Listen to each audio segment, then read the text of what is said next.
दोस्तों Indian oil यानी Indian oil corporation limited में जो है भर्ती निकल कर आ चुकी है। इसमें आप देखेंगे तो अलग अलग जो है रिफाइनरी वाइज यहाँ पे आप वैकेंसी देखने को मिलेगी। जैसे आप देखेंगे गुवाहाटी रिफाइनरी में वैकेंसी है, बरौनी में जो कि बिहार में है, गुजरात में हल्दिया है, मथुरा है, इसकी वजह से पानीपत रिफाइनरी है, इसकी वजह से डिगबोई है, और भी यहाँ पे 3-4 आपको जो रिफाइनरी ऑप्शन देखने को मिलेंगे।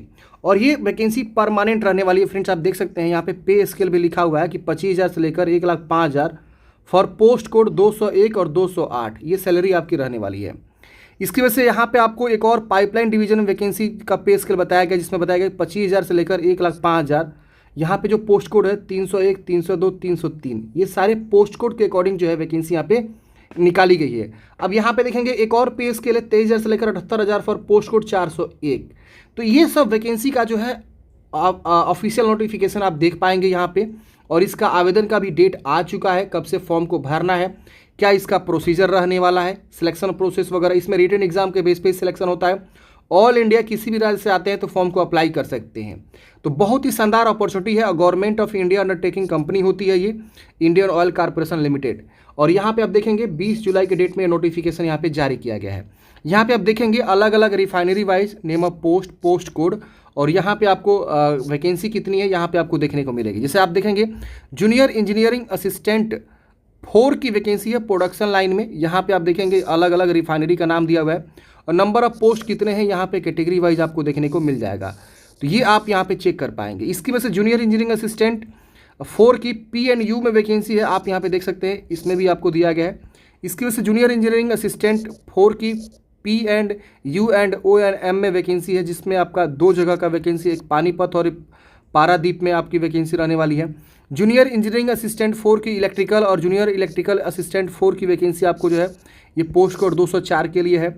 इसी तरह से 205 के लिए वैकेंसी है। आप सारा का सारा पद जो है जूनियर इंजीनियरिंग की ही आपको देखने को मिलेगा। इंस्ट्रूमेशन का है, इसकी वजह से आप देखेंगे जूनियर क्वालिटी कंट्रोलर एनालिस्ट का वैकेंसी है, आप यहाँ पे देख पाएंगे। इसके वजह से जूनियर इंजीनियर असिस्टेंट 4 की फायर एंड सेफ्टी डिपार्टमेंट में वैकेंसी आपके यहाँ पे रहने वाली है।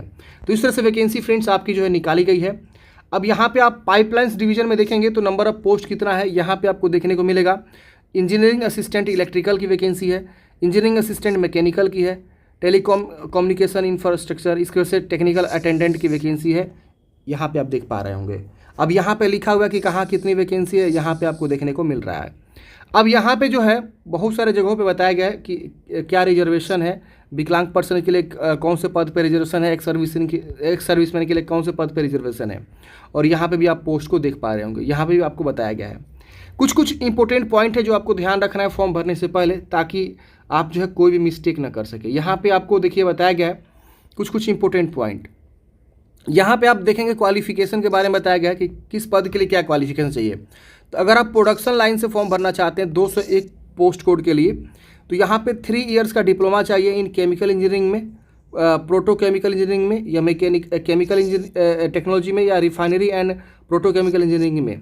इसमें से कोई भी मतलब ट्रेड से आपने कर रखा हुआ है 3 साल का डिप्लोमा, तो आप फॉर्म को अप्लाई करेंगे, या 3 साल का आपने कर रखा हुआ BSc, जो नॉर्मल लोग BSc करता है, बैचलर ऑफ साइंस, जिसमें मैथ, फिजिक्स, केमिस्ट्री या इंडस्ट्रियल केमिस्ट्री आपने पढ़ा हुआ हो 3 साल का, 3 इयर्स का ही होता है कोर्स, तो भी आप फॉर्म को अप्लाई कर सकते हैं। कम से कम 50% मार्क्स आपका होना चाहिए। और यहाँ पे आपको बताया गया है कि अगर आप जो है SC/ST से आते हैं तो 45% मार्क्स के साथ भी आप पास हैं तो फॉर्म को अप्लाई कर सकते हैं। तो दोनों में से कोई एक क्वालिफिकेशन आप फुलफिल कर रहे हैं तो फॉर्म को इस वाले पद पे अप्लाई कर सकते हैं।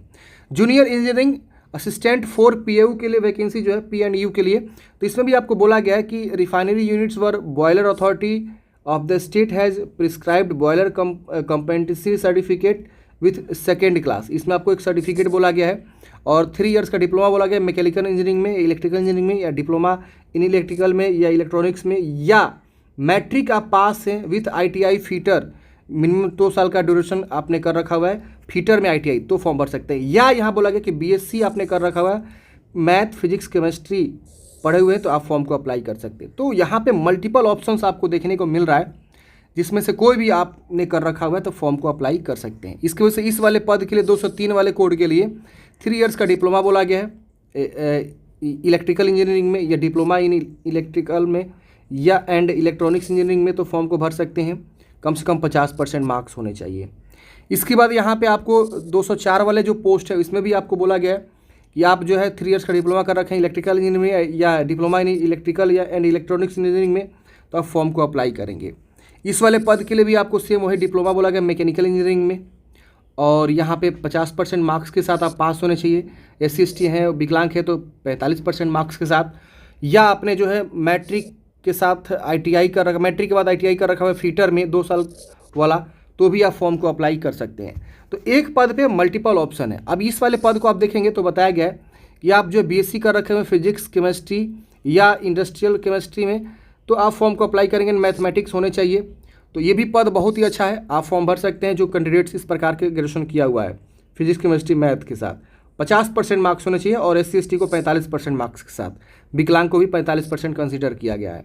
इसके वजह से जूनियर इंजीनियरिंग असिस्टेंट क्लास 4 के लिए जो वैकेंसी है इसमें आप देखें फायर एंड सेफ्टी में, तो यहाँ पे matric plus sub officer course आपको NFSC नागपुर या इक्विवेलेंट से आपने कर रखा हुआ है, सेफ्टी वाला मिनिमम 6 मंथ ड्यूरेशन वाला, तो आप फॉर्म को अप्लाई कर सकते हैं। और valid heavy vehicle driving licence भी आपके पास होनी चाहिए। फिजिकल स्टैंडर्ड की बात करें तो 165 सेंटीमीटर आपकी जो हाइट होनी चाहिए, 5 सेंटीमीटर अगर आप इन जगहों से आते हैं तो आपको छूट मिलेगा। 81 सेंटीमीटर आपको जो चेस्ट बोला गया है, और वजन आपका 50 kg होना चाहिए। डिस्क्वालिफिकेशन यहाँ बताया गया है, आप यहाँ चेक करेंगे। मेडिकल स्टैंडर्ड आपका आँख का विजन अच्छा होना चाहिए, no colour blindness, no night blindness, ये सब नहीं होना चाहिए। इसके बाद यहाँ पे आपको जो क्वालिफिकेशन है पाइपलाइन डिवीज़न में, उसको भी यहाँ पे बता दिया गया है कि अगर आप इस वाले पद के फॉर्म भरना चाहते हैं पाइपलाइन डिवीज़न में, तो आपको यहाँ पे फुल 3 इयर्स का डिप्लोमा जो होता है वो आपने कर रखा हुआ है इलेक्ट्रिकल इंजीनियरिंग में या इलेक्ट्रिकल एंड इलेक्ट्रॉनिक्स इंजीनियरिंग में 50% मार्क्स के साथ, तो आप फॉर्म को अप्लाई करेंगे। यहाँ पे 302 कोड के लिए यहाँ पे भी डिप्लोमा बोला गया है इसी मैकेनिकल और ऑटोमोबाइल्स इंजीनियरिंग में। यहाँ पे 303 वाले पद के लिए बोला गया है कि इसमें से कोई भी, देख रहा ना, ये आपके 6 जो है आपका ट्रेड है, इसमें से किसी भी ट्रेड से आपने जो है फुल टाइम डिप्लोमा 3 साल का कर रखा है तो फॉर्म को अप्लाई करेंगे। यहाँ पे इस वाले पद में ITI बोला गया है, जैसे आप देखेंगे ITI ट्रेड बोला गया है, तो इसमें से किसी भी ट्रेड से आपने कर रखा हुआ है तो आप इस वाले पद के लिए अप्लाई कर सकते हैं। 10वीं के बाद जो ITI पास होते हैं वो वाले कैंडिडेट्स यहाँ पे फॉर्म को अप्लाई कर सकते हैं। अब यहाँ पे आप देखेंगे तो इसमें बोला गया कि वर्किंग एक्सपीरियंस नॉट मैंडेटरी, कोई वर्किंग एक्सपीरियंस मैंडेटरी यहाँ पे नहीं है जो पाइपलाइन डिवीज़न की वैकेंसी है। लेकिन कुछ यहाँ पे जो पद है उसमें आपको एक्सपीरियंस भी कहीं कहीं बोला गया है, कहीं कहीं पे, बाकी हर जगह पे नहीं बोला गया। फ्रेशर यहाँ पे इजीली फॉर्म को अप्लाई कर सकते हैं। अब यहाँ पे इंपॉर्टेंट पॉइंट्स कुछ दिया हुआ है, regular full time ITI fitter of minimum 2 years duration recognised by NCVT SCVT shall be consider. मतलब सिर्फ फिटर वाले ही पद जो है, मतलब जिस पे फिटर बोला गया फिटर ही, जिसमें जो मतलब क्वालिफिकेशन बोला गया, ट्रेड बोला गया, उसी ट्रेड से अगर आपने कर रखा हुआ है तो ही आप फॉर्म भरेंगे, बाकी ट्रेड वाले फॉर्म अप्लाई नहीं कर सकते हैं। यहाँ पे आपको कुछ जो है पोस्ट क्वालिफिकेशन बताया गया, वर्क एक्सपीरियंस क्राइटेरिया के बारे में आपको यहाँ पे देखने को मिलेगा। कुछ कुछ पोस्ट में ही आपको यहाँ पे ये चीज़ देखने को मिलेगा। अब हम बात करें कि इसमें मिनिमम एज क्या होनी चाहिए, तो 18 वर्ष कंप्लीट करने चाहिए। 26 ईयर्स आपका यहाँ पे एज रखा गया है मैक्सिमम। 31 जुलाई 2024 तक आपका जो है ये एज कंप्लीट होना चाहिए। अगर हम बात करें यहाँ पे सिलेक्शन मैथोलॉजी की, तो यहाँ पे बताया गया कंप्यूटर बेस्ड टेस्ट होगा, CBT होगा पहले, उसके बाद यहाँ पे आपका जो है सिलेक्शन होगा। यहाँ पे आपको दिया हुआ है कि सिलेबस क्या रहने वाला है, और 15 दिन पहले आपको जो है डेट और टाइम वगैरह बताया जाएगा। IOCL की वेबसाइट से भी आप इस चीज़ को पता कर सकते हैं। जनरल नॉलेज से 75 मार्क्स से क्वेश्चन होंगे, न्यूमेरिकल एबिलिटी से 15 क्वेश्चन, और जनरल अवेयरनेस से 10 क्वेश्चन, और जिस लाइन से आप फॉर्म भर रहे हैं वहाँ से भी क्वेश्चन आपके पूछे जाते हैं। तो ये आपके जो सिलेक्शन प्रोसेस का जानकारी दिया गया है। यहाँ पे पे एंड पर्क के बारे में बताया गया कि आपको बिसाइड्स बेसिक पे के अलावा DA, allowances, benefit, housing accommodation, medical facility, productivity incentive, performance linked incentive, gratuity, provident fund, group personal accident insurance, leave encashment, leave travel concession, LFA, contributory, सब बहुत सारे बेनिफिट्स यहाँ पे आपको देखने को मिल जाते हैं फ्रेंड्स, जो कि एक मस्त सरकारी नौकरी से भी अच्छा ये वैकेंसी आपको देखने को मिल जाता है। ऑनलाइन फॉर्म आपको भरना है, मैं आपको जैसे आवेदन स्टार्ट होगा एक ऑनलाइन फॉर्म भर के बता दूंगा।